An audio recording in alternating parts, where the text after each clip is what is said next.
Right. तर आजच्या क्लासेसमध्ये आपण बघणार आहोत की तुमची जी अपकमिंग एक्झाम आहे BCom second year, BCom second year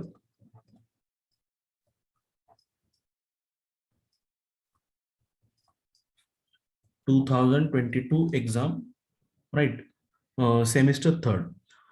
ही जी एक्झाम आहे लक्षात घ्या, ह्या एक्झाम मध्ये कोणते कोणते पॉसिबल क्वेश्चन्स आपण कालच्या क्लासमध्ये बघितलं की एक क्वेश्चन पेपर आपण डिस्कस केला.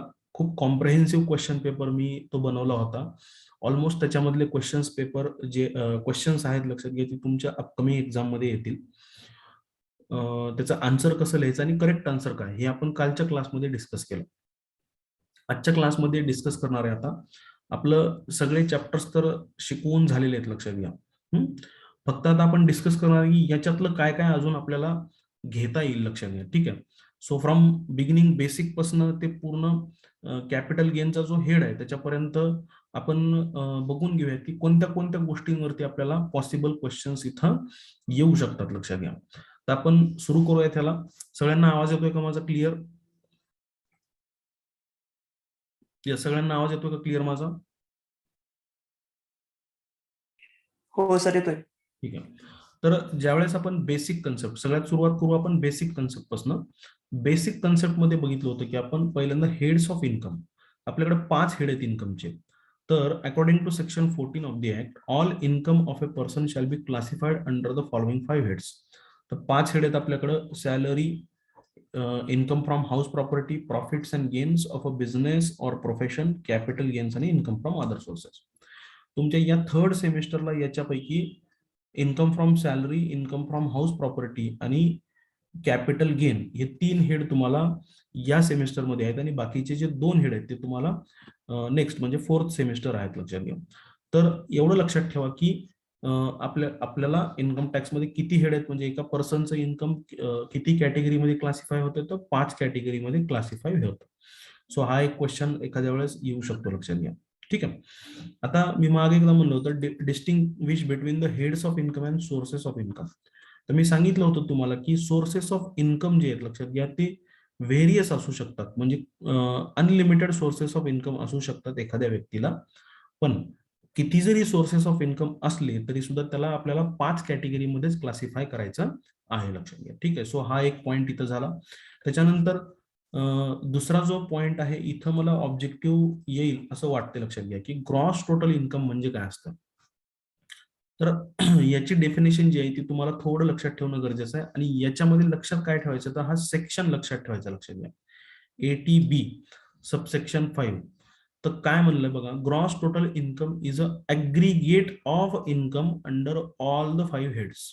म्हणजे काय, याचा अर्थ होतो की ह्या 5 हेड मधलं है ना, म्हणजे सॅलरी पासून सपोज समजा 1 लाख उत्पन्न सॅलरी पासून असेल है ना, समजा 50,000 इन्कम मला हाऊस प्रॉपर्टी पासून मिळते, से 2 लाख इन्कम मला profits and gains of business and profession, माझा बिझनेस पण आहे, आणि कॅपिटल गेन समजा मला त्या वर्षामध्ये समजा एक 4 लाख रुपये कॅपिटल गेन झालेलं आहे आणि अदर सोर्सेसचं समजा 1 लाख रुपये इन्कम आहे. सो असं टोटल इन्कम किती झालं मग माझं, 1 लाख प्लस 50,000, 1 लाख 50,000 प्लस 2 लाख 4 लाख 50,000, 8 लाख 50,000 आणि 9 लाख 50,000. सो हे 9 लाख 50,000 जे असेल माझं त्याला काय म्हणलं जाईल लक्षात घ्या, म्हणजे सगळ्या हेड मध्ये जे माझं इन्कम आहे त्याची मी टोटल केल्यानंतर जी माझं इन्कम येईल त्याला GTI असं म्हणलं जातं लक्षात घ्या. GTI means what, gross total income. पण लक्षात घ्यायचं ग्रॉस टोटल इन्कम मधून मागच्या वर्षी म्हणजेच आता एखाद्या वर्षाचा आपण इन्कम कम्प्युट केलं, सपोज हा जो हे जे इन्कम आहे 2020.21 या समजा आर्थिक वर्षाचं किंवा या प्रिव्हियस इयरचं समजा इन्कम असेल, तर समजा मला 2019-20 मध्ये मला काही लॉस झाला होता लक्षात घ्या. लॉस झाला होता, से सपोज 1 लाख रुपीज लॉस झाला होता. तर हा जो लॉस आहे मागच्या वर्षीचा तो आपल्याला या वर्षी सेट ऑफ करता येतो. सो मी इथून 1 लाख रुपये मायनस केल्यानंतर जे काही इन्कम असेल लक्षात घ्या त्याला GTI असं म्हणलं जातं. ठीक आहे, त्याला GTI असं म्हणलं जातं. मी इथं GTI लिहिलंय खरं. जर समजा मागच्या वर्षी काही लॉस नसेल तर तुमचा GTI असेल 9,50,000 आणि जर समजा लॉस असेल तर तो लॉस मायनस करून जे काही इन्कम तुमचं शिल्लक राहील लक्षात घ्या, त्याला ग्रॉस टोटल इन्कम असं म्हणलं जातं. सो मी डेफिनेशन एकदा रीड करतो. Gross total income is the aggregate of income under all the 5 heads of income after adjusting set off. काय म्हणलंय? After adjusting set off. ह्या सेट ऑफला मी काय करतो लक्षात घ्या, थोडं वेगळ्या कलरमध्ये हायलाइट करतो. After adjusting set off and carry forward of losses. So एखाद्या वेळेस हा जो ग्रीन केलेला जो एरिया आहे लक्षात घ्या, तो तुमच्या ह्याच्यामध्ये येऊ शकतो. लक्षात घ्या, ऑब्जेक्टिव्ह मध्ये ऍज अ ऑब्जेक्टिव्ह म्हणून येऊ शकतो. आणि मग लक्षात घ्या, ज्यावेळेस आपलं ग्रॉस टोटल इन्कम येतं 8,50,000, त्यातून मग आपल्याला डिडक्शन्स मिळतात. आता डिडक्शन्स चॅप्टर आपल्यासाठी नव्हता, पण तरी पण एखाद्या वेळेस विचारायचं म्हणल्यानंतर ऑब्जेक्टिव्ह विचारू शकतात की डिडक्शन कशामधून मिळतं आपल्याला, तर ग्रॉस टोटल इन्कम मधून मिळतं. सो ही जी डेफिनेशन आहे, मी तुम्हाला काल स्क्रीनशॉट मध्ये पण ही डेफिनेशन दिली होती की deduction under chapter 6 is available from GTI किंवा प्रोव्हाइडेड फ्रॉम जीटीआय. लक्षात घ्या, ज्यावेळेस आपण याच्यातून डिडक्शन्स मायनस करतो, असे सपोज माझी LIC मध्ये इन्व्हेस्टमेंट आहे, समजा मी दरवर्षी प्रीमियम भरतो, LICचा प्रीमियम भरतो 1,50,000 रुपये. तर हे 1,50,000 रुपये याच्यातून मायनस होतील लक्षात घ्या. आणि जे माझं 7 लाख रुपये जे असेल ते असेल माझं टोटल इन्कम किंवा टोटल टॅक्सेबल इन्कम म्हणायला हरकत नाही. लक्षात घ्या, to arrive the total income or taxable income. तर सगळ्यात पहिल्यांदा काय, इन्कमची टोटल केली. इन्कमची टोटल केल्यानंतर त्याच्यातून मागच्या वर्षीचा काही लॉस असेल तर लॉस सेट ऑफ केला, आणि लॉस सेट ऑफ केल्यानंतर पुन्हा डिडक्शन्स घेतले. डिडक्शन्स घेतल्यानंतर लक्षात घ्या, जे काही इन्कम उरेल त्याला टोटल इन्कम असं म्हणलं जातं. सो ही डेफिनेशन जी आहे लक्षात घ्या, ती तुम्हाला थोडी लक्षात ठेवायची आहे, कारण येणाऱ्या एक्झाम मध्ये लक्षात घ्या ही डेफिनेशन तुम्हाला या डेफिनेशन वरती एखादा ऑब्जेक्टिव्ह येऊ शकतो. झालं का सगळ्यांना अंडरस्टँडिंग? Yes yes. चालायचं का पुढं? आवाज येतोय माझा सगळ्यांना? येस अक्षता, माझा आवाज येतोय का? येतोय सर. हा ठीक आहे. तर याला जर समजा तुम्हाला समजलं नसेल तर इथं खाली फॉर्मॅट कसा दिलाय बघा. या फॉर्मॅटमध्ये पण ह्या सगळ्या गोष्टी दिलेल्या आहेत की सॅलरीचं इन्कम, त्याच्यानंतर आपण हाऊस प्रॉपर्टीचं इन्कम त्याच्यामध्ये जोडलं, प्रॉफिट्स अँड गेन्स, कॅपिटल, आणि हे सगळ्या 5 पासून हे जे टोटल इन्कम आहे लक्षात घ्या, है ना, ह्या 5 हेड पासून मिळालेलं income after adjusting set of. लक्षात घ्या, आता ह्याच्यात सेट ऑफ च दिलं नाहीये लक्षात घ्या, पण तरी सुद्धा सेट ऑफ इथं ऍडजस्ट केलेला आहे लक्षात घ्या. सो सेट ऑफ ऍडजस्ट केल्यानंतर 6 नंबरला सेट ऑफ म्हणतो मी, set off and carry forward of losses. मागच्या वर्षीचे लॉसेस सेट ऑफ केल्यानंतर जे इन्कम येईल लक्षात घ्या, त्याला ग्रॉस टोटल इन्कम असं म्हणलं जातं. तुम्हाला जर याचा स्क्रीनशॉट काढून घ्यायचा असेल तर तुम्ही स्क्रीनशॉट काढून घ्या, म्हणजे तुम्हाला याच्यामध्ये आयडिया येऊन जाईल. ठीक आहे. सो याच्यावरती ऑब्जेक्टिव्ह येऊ शकते. तर तुम्हाला लक्षात काय ठेवायचं याच्यामध्ये, ग्रॉस टोटल इन्कमची डेफिनेशन काय म्हणते बाबा, है ना, सेट ऑफ केल्यानंतर ग्रॉस टोटल इन्कम आहे का त्याच्या अगोदर आहे. किंवा जर समजा सेट ऑफ एक्झाम मध्ये दिलंच नाही, त्यांनी नुसतं म्हणलं की gross total income is the dash dash असं जर म्हणलं, तर तुम्हाला काय लिहायचं तिथं, aggregate of income under all the 5 heads. लक्षात घ्या, एवढंच लिहायचं आहे. आणि जर समजा ऑब्जेक्टिव्ह मध्ये असं आलं, gross total income is the aggregate of income under all the 5 heads of income after dash dash, तर तिथे लिहायचं after adjusting set off and carry forward of losses. So हा एक ब्लँक असू शकतो किंवा हा एक ब्लँक असू शकतो. सो कोणतं पण तुम्हाला ब्लँक मध्ये विचारलं जाऊ शकतं. दुसरं काय इथे लक्षात ठेवायचं, याचा सेक्शन लक्षात ठेवायचा आहे, ATB सबसेक्शन 5 हा ग्रॉस टोटल इन्कमचा सेक्शन आहे. ठीक आहे. त्याच्यानंतर हा rounding up of total income. मला वाटत नाही याच्यावरती क्वेश्चन विचारतील, पण तरी पण एक फार सिंपल क्वेश्चन आहे, लक्षात घ्या. राउंडिंग ऑफ करणं म्हणजे काय करणं, हे समजा इथे एक्झाम्पल दिले बघा, लक्षात घ्या. समजा एखाद्याची इन्कम, टोटल इन्कम किती आली लक्षात घ्या, 41,645 आली. 41,645 आलेली. तर आता इन्कम टॅक्स मध्ये कशी प्रोव्हिजन आहे बघा, की जर समजा तुमचं इन्कम असं ऑड फिगर आलंय लक्षात घ्या, 41,645, तर आपण त्याला काय करतो, त्याला राऊंड ऑफ करतो. राऊंड ऑफ करणं म्हणजे काय, नेक्स्ट रुपीला त्याला राऊंड ऑफ करायचं, किंवा समजा सिंपल असं म्हणू शकतो मी, 41,650 करून टाकायचं. याला चिल्लर मध्ये खेळत बसायचं नाही. लक्षात घ्या, 5 रुपये कोण देत बसणार आहे इथं. तर 41,645 ला आपण नेक्स्ट रुपीजला राऊंड ऑफ केलं 41,650 ला. आणि जर समजा तुमचं इन्कम 41,644 आला असलं असतं तर याला आपण राऊंड ऑफ केलं असतं 41,640 ला राऊंड ऑफ केलं असतं. मग लक्षात कसं ठेवायचं, जर समजा 5 किंवा 5च्या पुढं म्हणजे जर 6 असेल तर त्याला नेक्स्ट रुपीजला राऊंड ऑफ करायचं. नेक्स्ट रुपीजला राऊंड ऑफ करायचं. आणि 5 आणि 5च्या खाली जर आलं तर अलीकडच्या रक्कमला त्याला राऊंड ऑफ करायचं. एक्झाम्पल देतो, 41,645. आता इथे शेवटचा आकडा 5 आला लक्षात घ्या, तर ह्याला 41,650 करून टाकलं. जर समजा इथं मी म्हणलं 41,644 आला असतं तर याला काय केलं जाईल लक्षात घ्या, 41,640 केलं जाईल. आलं का सगळ्यांच्या लक्षात हे काय म्हणलं मी?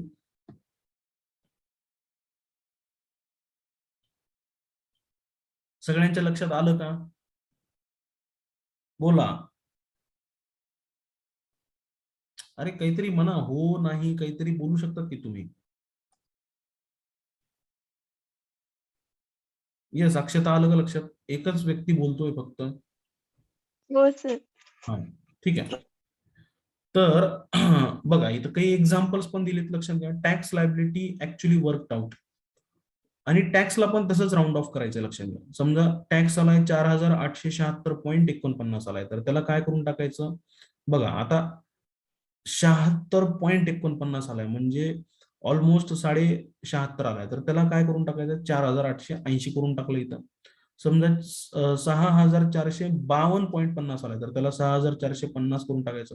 मेन आकड्याचा शेवटचा आकडा बघायचा. मेन आकड्याचा शेवटचा आकडा जर समजा 5 किंवा त्याच्यापेक्षा जास्त असेल लक्षात घ्या तर त्याला पुढच्या रकमेला राऊंड ऑफ करून टाकायचं. आणि जर समजा शेवटचा आकडा जर 5 पेक्षा खाली असेल तर त्याला अलीकडच्या रकमेला राऊंड ऑफ करून टाकायचं आपल्याला. जसं की 8,738.92. तर आता याला कसं राऊंड ऑफ करताल, 8,740 करताल. आणि 5,132 आला तर त्याला 5,130 करून टाकताल तुम्ही. ठीक आहे. आता याच्यात लक्षात काय ठेवायचं सर, ऑब्जेक्टिव्ह काय येऊ शकतं, तर rounding up of total income कोणत्या सेक्शन प्रमाणे केलं जातं इथे एवढंच विचारलं जाईल लक्षात घ्या. सो हा सेक्शन आहे 288A. सो स्क्रीनशॉट करून घ्या, ह्याला सगळ्यांनी स्क्रीनशॉट करून घ्या. इथं मी लिहितो ऑब्जेक्टिव्ह, इथे लिहितो ऑब्जेक्टिव्ह. मला वाटत नाही विचारलं जाईल म्हणून, पण तरी सुद्धा तुम्ही ह्याचं स्क्रीनशॉट करून घ्या. ठीक आहे, घेतलं का स्क्रीनशॉट सगळ्यांनी? यस.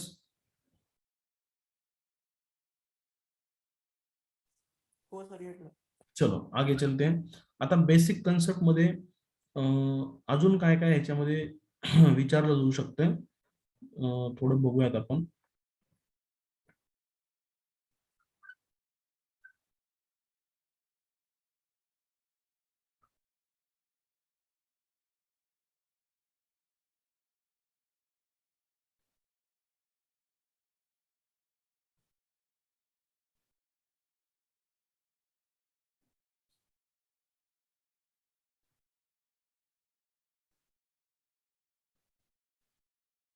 हे टॅक्स प्लॅनिंग, टॅक्स इव्हेजन आणि टॅक्स अवॉइडन्स हे एक मला थोडंफार वाटते की याच्यावरती जर समजा बेसिक कन्सेप्ट मध्ये आलं तर येऊ शकतो एखादी ऑब्जेक्टिव्ह. आता बेसिकली टॅक्स प्लॅनिंग म्हणजे काय असतं, मी तुम्हाला जेवढा पार्ट ऑब्जेक्टिव्ह मध्ये विचारला जाऊ शकतो तेवढाच फक्त इथे शिकवणार आहे, लक्षात घ्या. ठीक आहे. आता टॅक्स प्लॅनिंग म्हणजे काय असते की समजा लक्षात घ्या, तर tax planning is a way to reduce tax liability by taking full advantages provided by the act through the various exemptions, deductions, rebates and relief. Right? Actually काय टॅक्स प्लॅनिंग करणं म्हणजे काय करणं. फॉर एक्झाम्पल मला समजा मी म्हणलेलं आहे की मला हॉस्टेल अलाउन्स एक्झम्प्ट आहे, हॉस्टेल अलाउन्स एक्झम्प्ट आहे, तर मी काय करणार, त्या हॉस्टेल अलाउन्सचं एक्झम्पशन घेणार. सो हॉस्टेल अलाउन्स एक्झम्पशन घेतल्यामुळे काय होईल, माझी टॅक्स लायबिलिटी कमी होईल, लक्षात घ्या. तर टॅक्स प्लॅनिंग म्हणजे काय, एक लिगल वे आहे, लक्षात घ्या. कायदेशीर वे आहे ऍडव्हान्टेज घेण्याचा, लक्षात घ्या. आणि टॅक्स लायबिलिटी आपली कमी करण्याचा. वेअर ॲज टॅक्स इव्हॅजन करणं म्हणजे काय करणं, it is the illegal way, लक्षात घ्या, to reduce the tax liability by deliberately suppressing the income or sale by increasing the expenses et cetera. म्हणजे मला जर समजा टॅक्स इव्हेजन करायचं असेल तर मी काय करेन, लक्षात घ्या, एक्सपेन्सेस तरी जास्त दाखवीन किंवा इन्कम कमी दाखवीन किंवा इन्कम लपवून ठेवन. बरोबर. याला काय म्हणलं जाते, लक्षात घ्या, टॅक्स इव्हॅजन असं म्हणलं जाते. आणि टॅक्स अवॉइडन्स म्हणजे काय लक्षात घ्या, तर टॅक्स अवॉइडन्स म्हणजे is an exercise by which the assessee legally takes the advantage of loopholes in the act. आता ऍक्ट मध्ये काही लूप होल्स असतात. मी तुम्हाला शिकवताना बरेच गोष्टी सांगितल्या की लूप होल्सचं ऍडव्हान्टेज कसं घेतलं जाऊ शकतं लक्षात है ना. लॉच्या लँग्वेजचं कसं कशा पद्धतीने इंटरप्रिट केलं जातंय आणि त्या सगळ्या गोष्टी करून लक्षात घ्या टॅक्स अवॉइड केलं जातं. लक्षात घ्या अवॉइड करणं म्हणजे काय करणं, त्या लूप होलचा ऍडव्हान्टेज घेऊन टॅक्स लायबिलिटी आपली कमी करणं. तिन्ही केसमध्ये टॅक्स लायबिलिटी कमी होते, पण ही जी आहे ती लीगल आहे. Tax planning is a legal आहे, वेरेज टॅक्स इमॅजिन करणं इलिगल आहे. लक्षात घ्या इलिगल आहे आणि हे सुद्धा लक्षात घ्या. आता टॅक्स अवॉइडन्स मध्ये काय केलं जातं, लिगलीच घेतो बेनिफिट इथं लक्षात घ्या. ICC legally takes the advantage of loopholes in the act. Tax avoidance is a practice of a bending law without breaking it. लक्षात घ्या. It is a way to reduce the tax liability by applying the script of law only. म्हणजे काय, लॉचाच सहारा घेऊन लक्षात घ्या, लॉचं loop hole घेऊन लक्षात घ्या. इथं आता ह्याला लीगल का इलिगल असं आपण म्हणू शकत नाही. लक्षात घ्या पण टॅक्सच्या दिलेल्या प्रोव्हिजनचा यूज करून लक्षात घ्या अशा पद्धतीची ट्रीटमेंट केली जाऊ शकते. लक्षात घ्या ठीक आहे. सो लीगल इलिगल आणि हे जे टॅक्स अवॉइडन्स आहे ते सुद्धा लक्षात घ्या लीगल असं आपण सध्या तरी इथं म्हणून टाकू. लक्षात घ्या ठीक आहे. चला त्याच्यानंतर नेक्स्ट आहे तुम्ही मी काय काय शिकवलं त्याचं थोडं लक्षात ठेवणं गरजेचं आहे. लक्षात घ्या किंवा तुम्हाला स्क्रीनशॉट्स मारून घ्यायचे असतील तर तुम्ही स्क्रीनशॉट पण मारून घेऊ शकतात. लक्षात घ्या ठीक आहे. याच्यावरती ऑब्जेक्टिव्ह येणाऱ्या एक्झाम मध्ये तुम्हाला येऊ शकतात म्हणून माझा प्रयत्न चाललाय की शिकवण्याचा. ठीक आहे. पुढे जाऊ आपण. काही डिफरन्स पण दिला इथं. त्याच्यानंतर नेक्स्ट आहे इन्कम टॅक्सचे रेट्स. तर तुम्हाला अच्छा आपल्या सिलेबस मध्ये आपण इन्कम टॅक्सचे रेट्स होते का आपल्याला, कोण सांगेल मला. बीकॉम सेकंड इयरच्या सिलेबस मध्ये रेट्स आपल्याला विचारण्यात आले होते का, किंवा रेट्स आहेत असं सिलेबस मध्ये सांगितलंय का.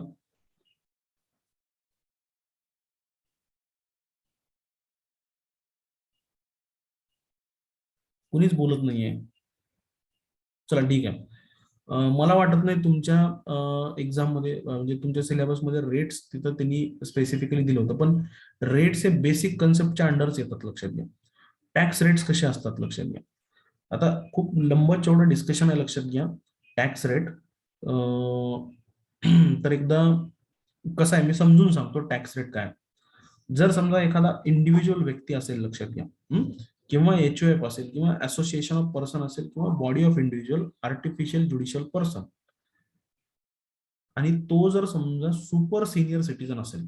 आता सुपर सिनियर सिटीजन कोणाला म्हणायचं, तर सुपर सिनियर सिटीजन मीन्स त्याची एज 80 वर्ष आहे. लक्षात घ्या किंवा त्याच्यापेक्षा जास्त आहे अशा व्यक्तीला काय म्हणलं जातं, सुपर सिनियर सिटीजन म्हणलं जातं.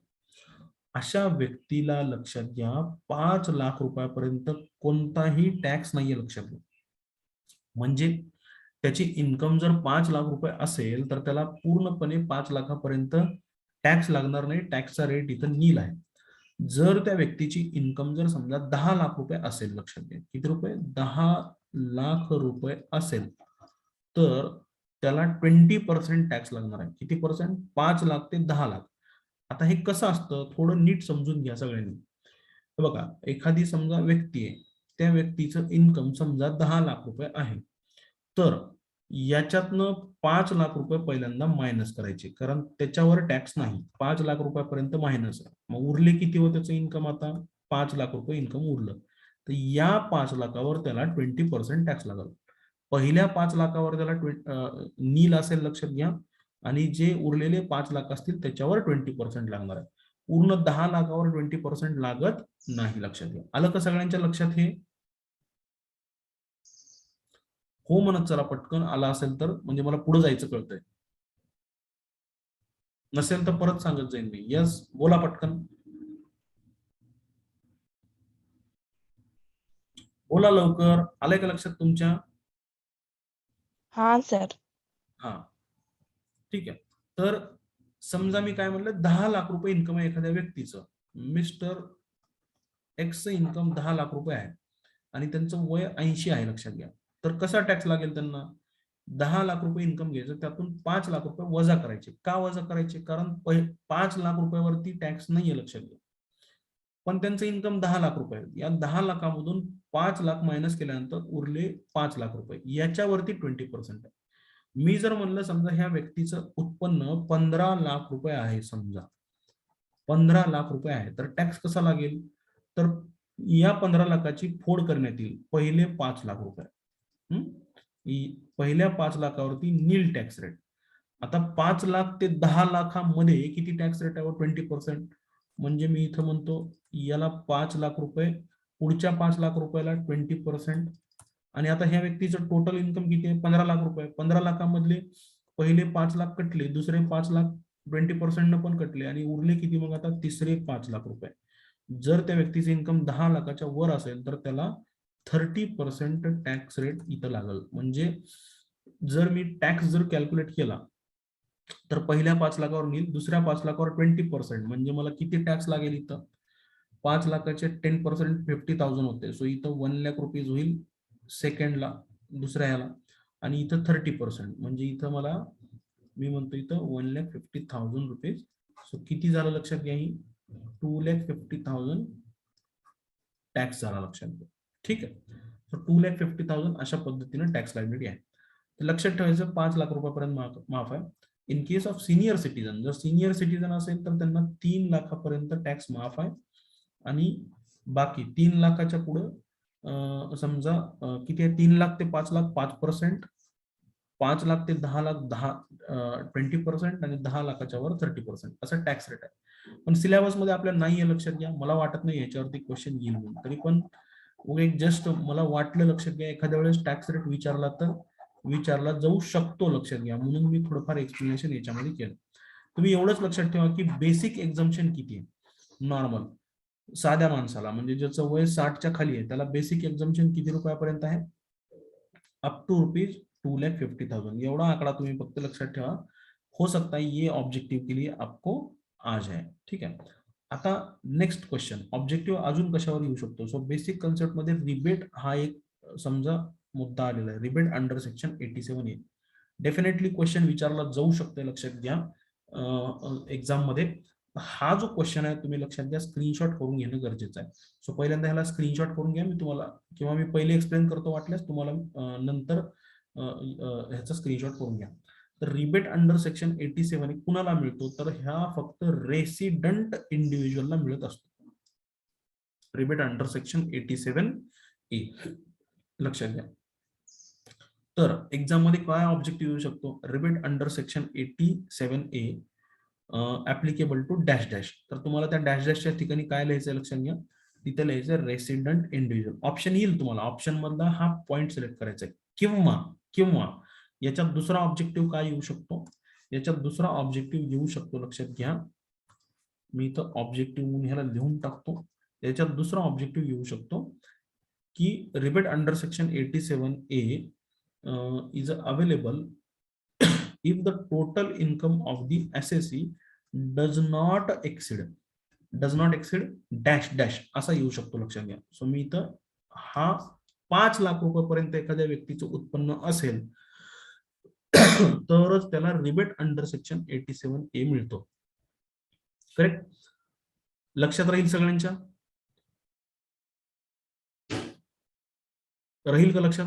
स्क्रीनशॉट करून घ्या सगळेजण, करून घ्या स्क्रीनशॉट सगळेजण. रिबेट अंडर सेक्शन 87A ला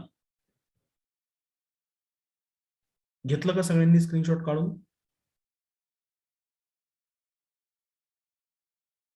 बोला येस ऑर नो. हा सर. ठीक आहे. तर रिबेट अंडर सेक्शन 87 लक्षात ठेवा. काय कुणाला मिळतो रिबेट अंडर सेक्शन 87?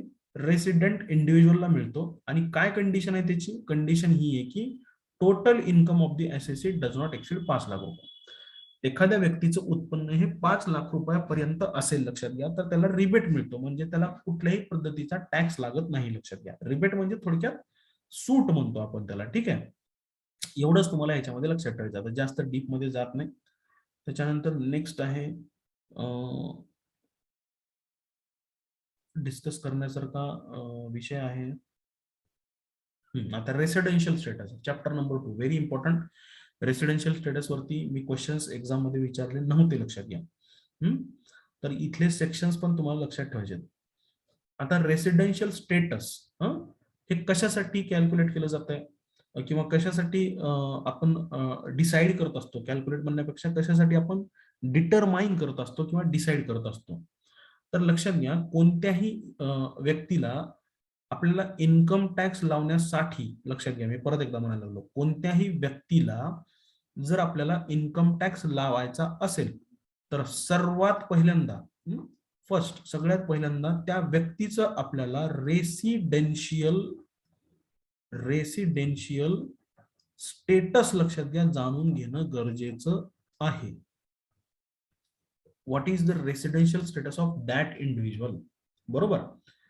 रेसिडेन्शियल स्टेटसला वेगवेगळ्या कॅटेगरीज मध्ये क्लासिफाय करण्यात आलेलं आहे. तर आता याच्यावरती पहिला ऑब्जेक्टिव्ह काय येऊ शकतो तर बघा, residential status of the assessee determines, हाच ऑब्जेक्टिव्ह येऊ शकतो. The scope of chargeability of income, है ना. आपल्याला त्याला टॅक्स लावायचा आहे तर कोणत्या रेटनं लावायचा आहे, किती रुपये लावायचा आहे, हे सगळं कशावरून ठरतं लक्षात घ्या, रेसिडेन्शियल स्टेटस. मी परत एकदा सांगतो की रेसिडेन्शियल स्टेटस आणि सिटिझनशिप ह्या दोन वेगळ्या वेगळ्या गोष्टी आहेत. आपल्याला सिटिझनशिप डिसाइड करायची नाही, तो इंडियाचा आहे का तो अमेरिकेचा आहे याच्याशी काहीही घेणं देणं नाही. कारण एखादा अमेरिकेचा व्यक्ती मिस्टर जॉन समजा इंडियामध्ये जर समजा इन्कम कमवत असेल आणि बरेच दिवस म्हणजे थोडक्यात 182 डेज पेक्षा जास्त दिवस इंडियामध्ये राहत असेल तर तो इंडियाचा रेसिडेंट मानला जातो आणि त्याप्रमाणे त्याला टॅक्स लावला जातो. आलं का सगळ्यांच्या लक्षात मी काय म्हणतोय ते?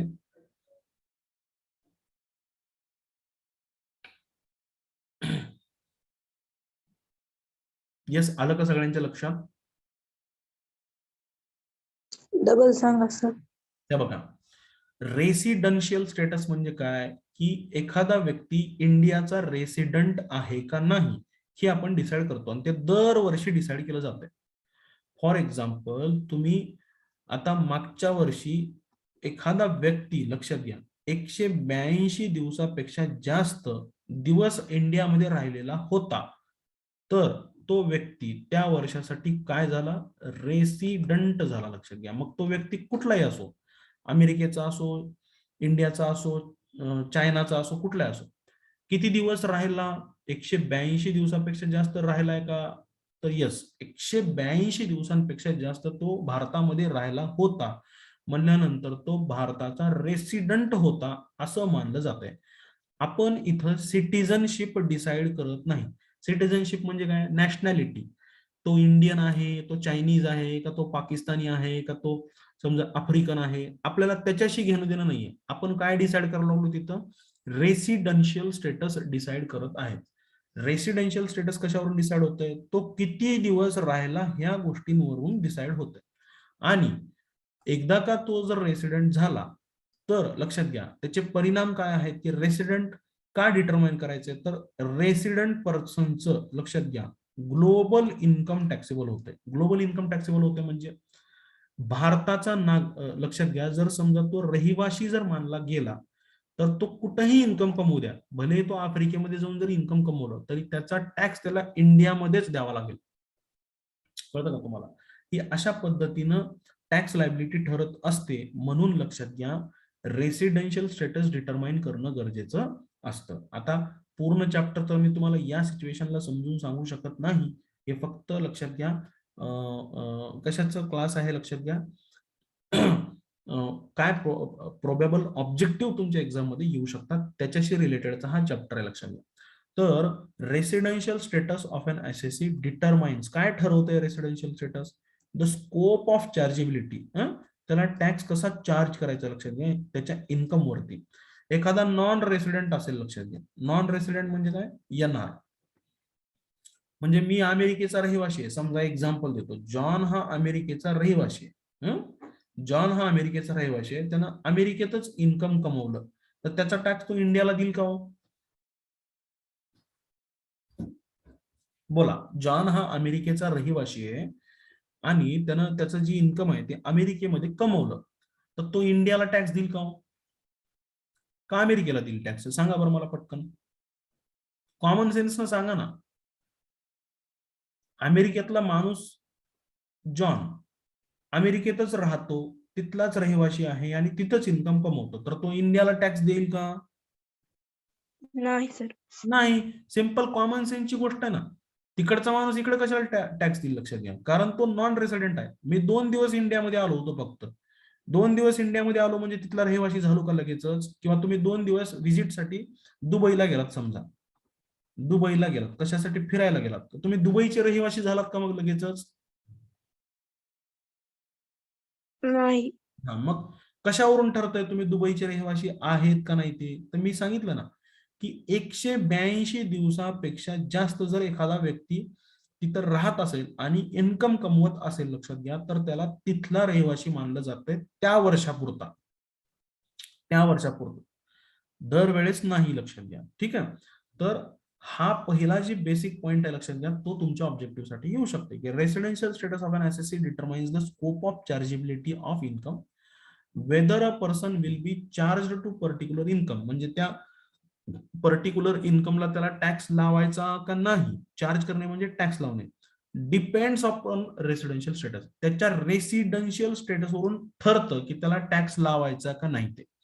जर तो रेसिडेंट असेल तर त्याला टॅक्स लावला जाईल, जर तो नॉन रेसिडेंट असेल तर त्याला टॅक्स लावला जाणार नाही. लक्षात घ्या. सिम्पली रेसिडेंट किंवा नॉन रेसिडेंट अशा 2 कॅटेगरी आहेत इथं, लक्षात घ्या. सो हा बेसिक वाला जो पॉइंट आहे, लक्षात घ्या, हा तुम्ही इथं लक्षात ठेवायचा आहे. लक्षात घ्या. सो मी ह्याला इथं वाटल्यास तुम्ही याचा स्क्रीनशॉट काढून घ्या.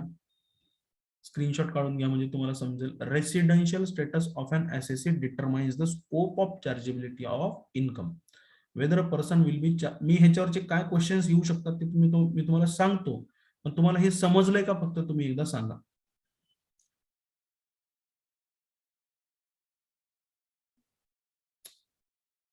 येस, आय होप तुम्हाला समजलंय. चला, त्याच्यानंतर आता ह्या रेसिडेन्शियल स्टेटस मध्ये सेक्शन 6 आहे. लक्षात घ्या. सेक्शन 6 काय करतो? सेक्शन 6 म्हणतो provide the list, provide the test. आता टेस्ट सांगतो हा की एखाद्या व्यक्तीचा मला रेसिडेन्शियल स्टेटस ठरवायचं आहे, तर काय टेस्ट घेतली जाईल? For the person which can be categorize as under. आता पर्सन म्हणजे एखादी व्यक्ती. लक्षात घ्या, आता इन्कम टॅक्स मध्ये पर्सनची डेफिनेशन तर तुम्हाला माहिती आहे. Person means individual, HUF, company, firm, association of person, body of individual, artificial, judicial person, ही पर्सनची डेफिनेशन आहे. तर या पर्सनचं डेफिनेशन त्याच्या अकॉर्डिंग एखादा पर्सन इंडिव्हिज्युअल आणि एचयूएफ असेल, लक्षात घ्या, तर तो एकतर रेसिडेंट इन इंडिया असू शकतो किंवा नॉन रेसिडेंट असू शकतो. कळतं का तुम्हाला? रेसिडेंट किंवा नॉन रेसिडेंट.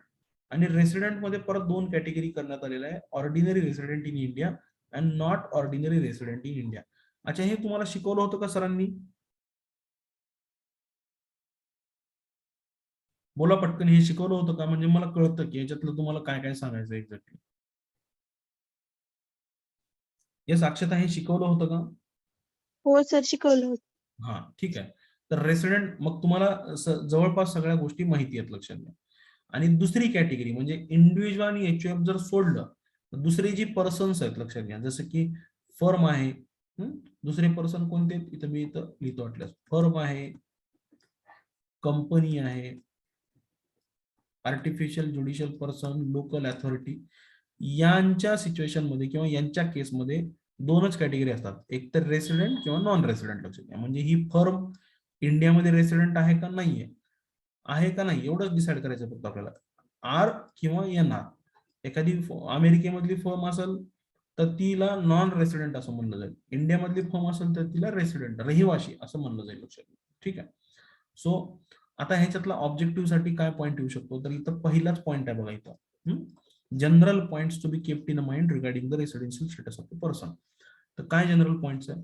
रेसिडेन्शियल स्टेटस जे असतं ते दर वर्षासाठी वेगळं वेगळं काढलं जातं. म्हणजे मी ह्या वर्षी रहिवासी असलो म्हणून पुढच्या वर्षी रहिवासी असेल असं जरुरी नाही. एक्झाम्पल देतो. कसं?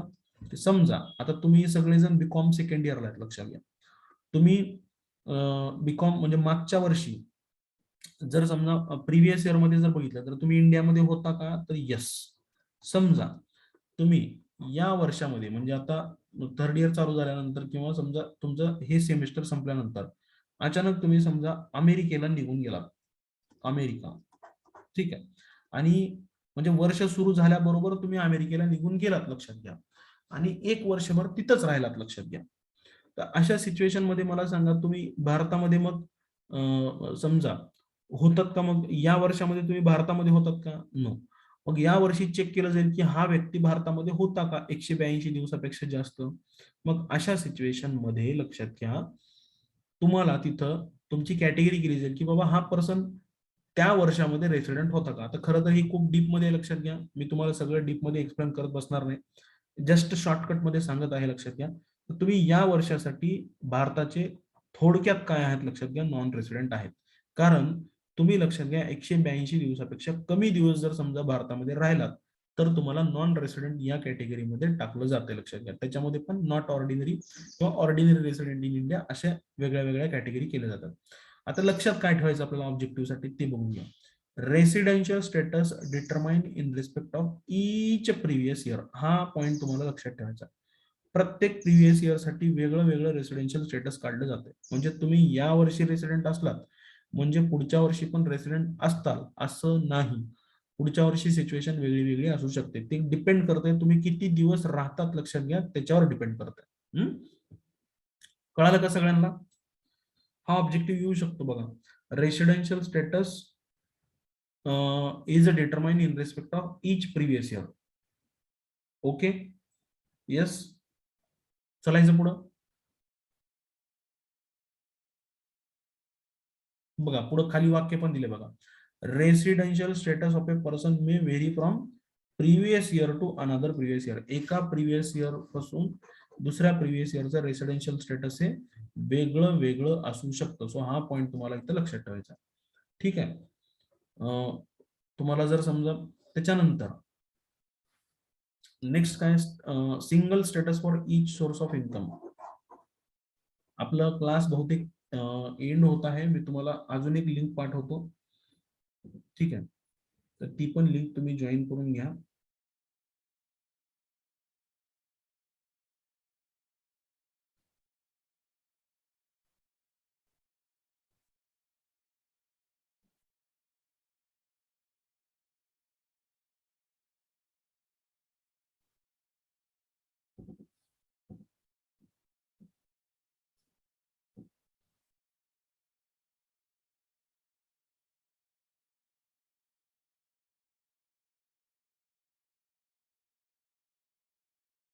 इमिडिएटली जॉईन करायची आहे तुम्हाला ती लिंक. म्हणजे